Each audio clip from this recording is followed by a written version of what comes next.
so one-on-one instruction. In this area, you're going to work on things like IEP goals. Maybe you're doing discrete trial, dynamic learning maps, the DLM assessment. That's done individually often, so you may be working on those skills in a one-on-one area with students. You might need more than one-on-one teaching area in your room. It really depends on your staff to student ratio and the specific needs of your students. It's also possible to use an area of the room that's also used for something else as a second area for one-on-one instruction.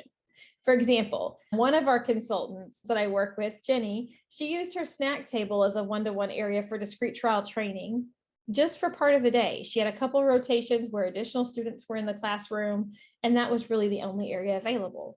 So during those small specific times of the day, her snack area became a one-on-one table for that part of the day.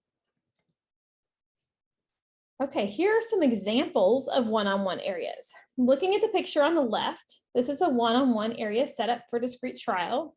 And here are some things that you can see in the picture to keep in mind. It's important to have materials readily available. And that little rolling cabinet to the left of the adult, that was where all of the data sheets, the reinforcers, any manipulatives and materials that were needed were in that cabinet. So it was readily available. In front of the para, you can see some visual cues and support that are for staff on the wall. So visual cues are not just for our students, but sometimes they're for us as well. They're reminders of things that we need to do, or how to, maybe it's an error correction procedure. Maybe it's something about data collection, but it's there on the wall for people to see. And then the student is seated between the adult and the wall, which gives more environmental control. So if the student is not a flight risk, you might be able to sit across the table from them, like the picture in the top right. But for young students or students who may tend to get up and leave the area, seating them between an adult and the wall is a great idea. The picture on the bottom left is an example of the alternate assessment, the DLM, being administered to a student on the computer. So you can see that that's a little one-on-one area in a computer station with the teacher and the student. So there are a variety of ways to approach your one-on-one area. And again, it really will depend on your students' needs. Here's another example. The top left picture shows another one-on-one area set up with storage examples using those portable dividers to block off the area. And that's being used for discrete trial as part of the STAR curriculum. And you can see those boxes there if you're familiar with that.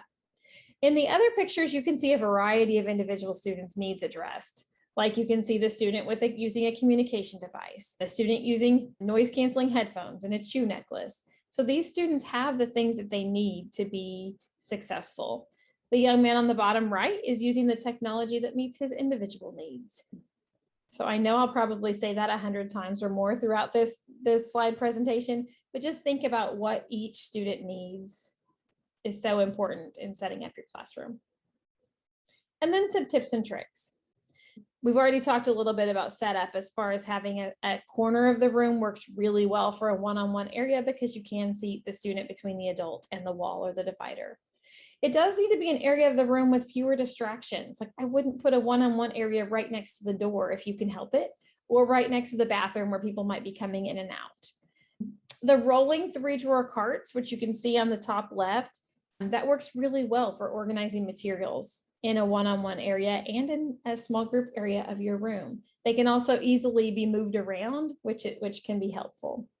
Dividers can be used for blocking off this area, and that's often helpful. And then don't forget that data collection is an important part of one-on-one teaching. You can organize student data in a binder for easy access during instruction. And then you can see a notebook here on the top right that's organized. Each student has a number and a color, where you could quickly flip to that student's tab and collect data. So keeping those pieces, even for data collection, in the area where you're going to use it so that it's readily available for you is super important. And make sure that you would also have like your writing utensil that you need, any extra data sheets, anything that you can organize in that area to help maximize instructional time is so helpful.